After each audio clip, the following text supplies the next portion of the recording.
Cette semaine, dans Secret Déco, on va vous montrer qu'il est possible de vivre dans une grange. Jean-Georges est un vrai amoureux des vieilles pierres et surtout, il a appris à travailler le métal, le bois et la pierre avec respect et patience. Comment ne pas succomber au charme de son intérieur si original? Côté shopping déco, Nathalie Millot-Diaz nous ouvre les portes de sa maison où elle transforme des objets chargés d'histoire et les détourne pour leur offrir une nouvelle vie. C'est le temps des belles choses.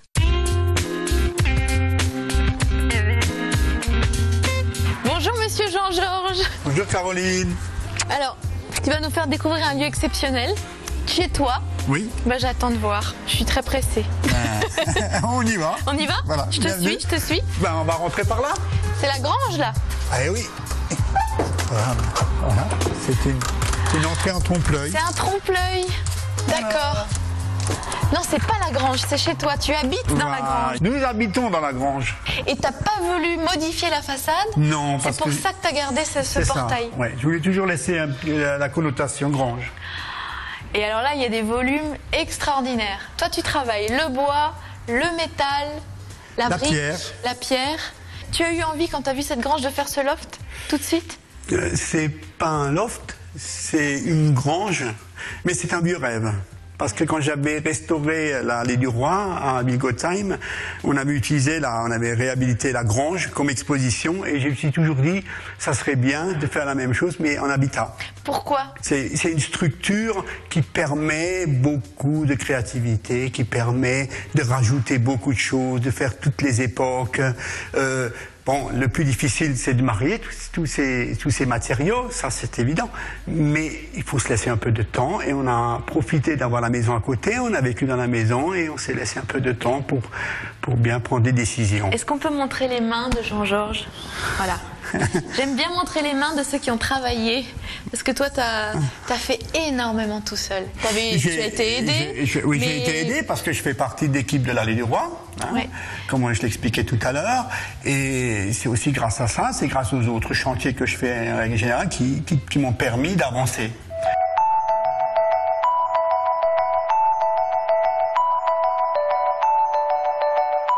Quand on rentre dans la pièce, on voit ton salon, on voit ta cuisine, on va aller les voir tout à l'heure, mais on voit cet escalier surtout. Ah, cet escalier? Oui, c'est un escalier du XVIIIe siècle. Il n'était pas là? Non, il n'était pas là. C'est un escalier qui est hélicoïdal, c'est en bois, qui est extrêmement rare, avec un axe d'une seule pièce de 5 mètres. Et puis c'est un escalier extraordinaire, c'est un escalier qui m'a attendu 30 ans. Je savais qu'elle était entreposée dans une grange et ce monsieur voulait jamais la vendre, sauf si elle était vraiment pour moi. Ce qui a été le cas ici, évidemment. Et ça, c'est toi qui l'as fait? Oui, cette rampe-là, parce que je voulais pas faire un vilain remontage ou une vilaine copie.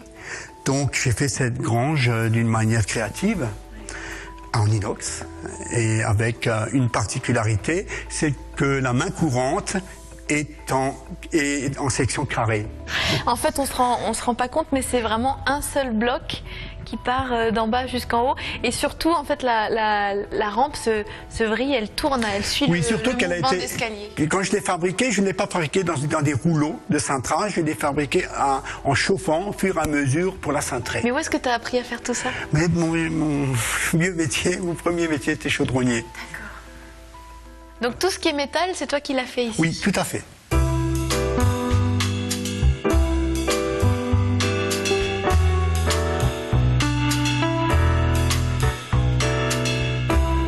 Alors après, le bois, t'en as récupéré, hein? Ah oui, ça, ce sont des planchers. Ce sont des planchers qui sont la majeure partie XVIIIe siècle, qu'on a réhabilité, qu'on a replacé en hauteur et qu'on a jointé qu'on a couvert par un couvre-joint de la même méthode que l'époque Renaissance. Et après, tu voulais garder ces briques qui étaient là partout? Oui, les briques en terre cuite. C'est particulier dans les granges. On a souvent utilisé des briques terre cuite dans les granges et j'ai toujours trouvé ça très beau, mais souvent sale. Donc j'ai pris brique par brique, je les ai nettoyées, remontées. Et j'en ai profité pour, justement, entre le mur extérieur et le mur intérieur, de l'isoler par du chanvre et de la chaux. Donc c'est un double mur en briques. C'est un double mur en briques. Vous êtes ici, vous êtes dans un corps au feu ici. parce que la chaleur, une fois qu'elle s'est mise dans les murs, elle la garde avec une différence de 5-6 degrés sur 24 heures. Elle diminue que de 5-6 degrés, pas plus.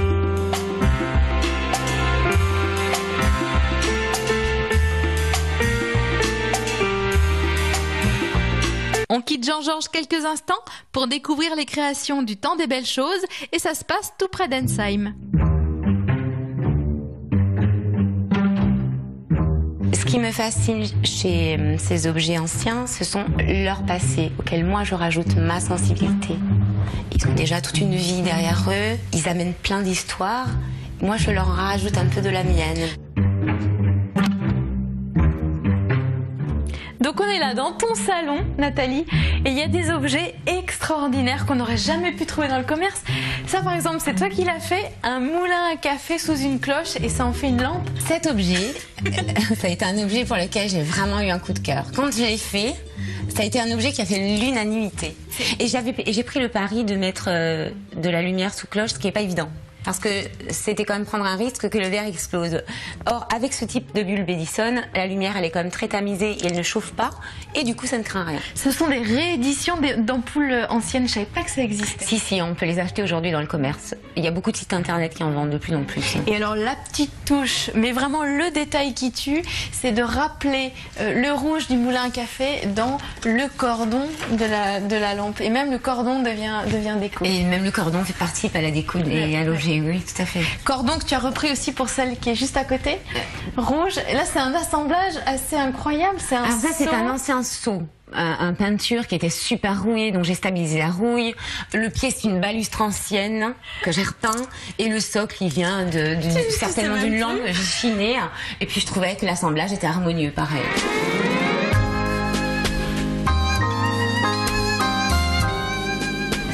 Qu'est-ce que ça, c'est un instrument de musique? C'est un ancien corps de chasse sur lequel j'ai fixé pas mal de petites choses. Et ça, c'était une petite burette à huile que j'ai découpée. Et ça, c'est un ancien objet de métier, c'est une chignole dont la patine était assez jolie, donc j'ai pas touché. Un socle de globe ancien que j'ai juste un peu brossé et que j'ai électrifié. C'est quoi? C'est une baladeuse, une ancienne baladeuse? C'est une ancienne baladeuse, oui. Ouais.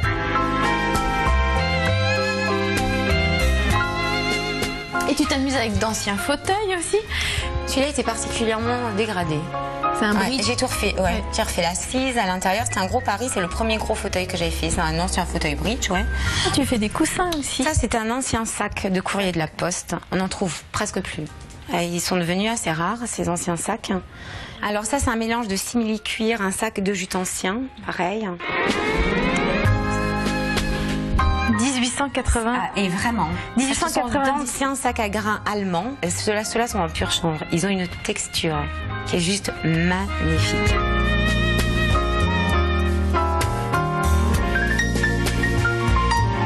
Tu as une relation très particulière avec les objets du coup. Oui. C'est presque des personnes. Ah oui, complètement.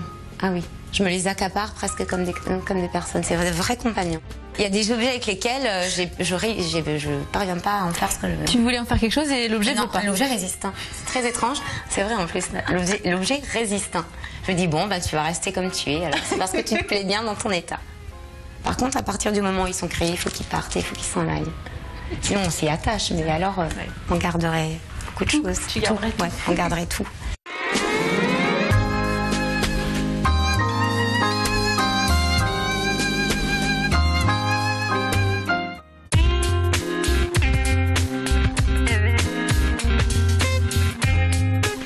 Jean-Georges, tu as toujours en permanence cet esprit de récupération, de revalorisation des meubles anciens. Là, ta cuisine, par exemple, c'est un ancien meuble... C'est un ancien zinc. Un zinc. Un ancien bar, ouais, un restaurant, qui date de la fin du 19e siècle. Mais alors, ce que tu as réussi à faire, c'est le mettre au goût du jour. Tu as intégré une cuisinière à gaz. Il y a une cuisinière, il y a un frigo, il y a la vaisselle. Et le tout pour avoir une cohérence, une belle harmonie, je l'ai entouré d'un carré en inox, ouais. d'un cadre en inox qui donne. Et on a l'impression qu'ils ont toujours été ensemble, quoi. Ah, ça, c'est très important dans la fabrication ou dans l'harmonie de la déco. Et la pièce maîtresse, c'est ta cuisinière. Oui, mais là aussi, c'est un assemblage. C'est aussi un assemblage.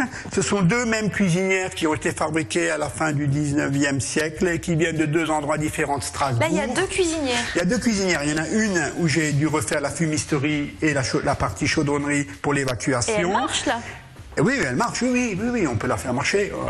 Tu cuisines là-dessus? On cuisine là-dessus, on fait la soupe. Alors donc, tu avais cette cuisinière, t'en avais qu'une, et tu voulais quelque chose de grand? Oui, je voulais que ça fasse un meuble. Donc j'ai réussi à récupérer la même.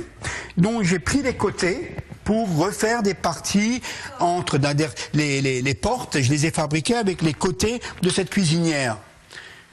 Et ça fait une grande cuisinière. Et ça fait une grande cuisinière. Comme un château.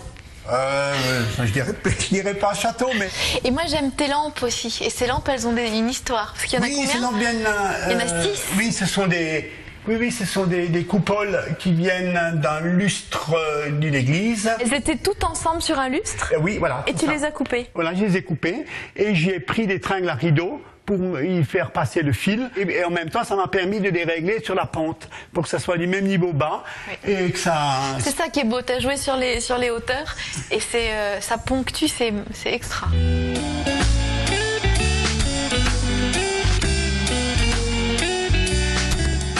Et là, on est sur la mezzanine et il y a encore une sacrée hauteur. Et tu as fait un puits de lumière. Là, c'est ton entrée en bas. Oui, parce que l'entrée n'avait pas de lumière. Donc on a mis un pavé de verre et un puits de lumière en haut. D'accord. Et ça descend. Et ça traverse. Moi, j'ai toujours peur de ces planchers. Non, on risque rien. Mais non, mais je sais qu'on risque rien.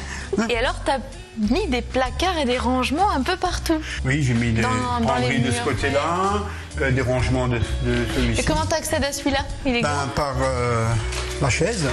Par la chaise. Oui, mais une chaise qui se transforme en petit escabeau. Oh, excellent! Bon, tac. Et on ouvre.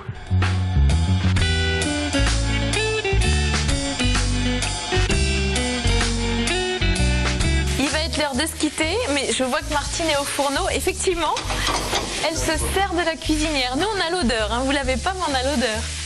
Bon, on va devoir se dire au revoir. Tu es fier de ce que vous avez fait? Oui, je suis content, satisfait. Ouais. 5 ans de travaux. De travaux. Ouais. Ouais, on a fait ce dont on a rêvé. Ouais, vous avez réussi à être en accord avec vous-même, vraiment. Oui, le mélange des matériaux, des époques. C'était pas évident, mais je pense qu'on a réussi. Il y a des petites choses à refaire éventuellement, mais bon, on n'est jamais 100% content. En tout cas, moi j'étais ravie de faire votre connaissance et on va se revoir, Jean-Georges. Je suis sûre parce que tu as plein de chantiers encore sous le coude et on sera là avec nos caméras. Merci. Avec plaisir. Merci. On va passer à table. Je vous dis que vous avez bien sûr rendez-vous sur notre site internet alsace20.tv pour revoir cette émission. Vous avez aussi le blog secretdeco.blogspot.fr avec toujours plein d'infos déco dans la région. Et je vous dis à la semaine prochaine pour une nouvelle émission. Salut.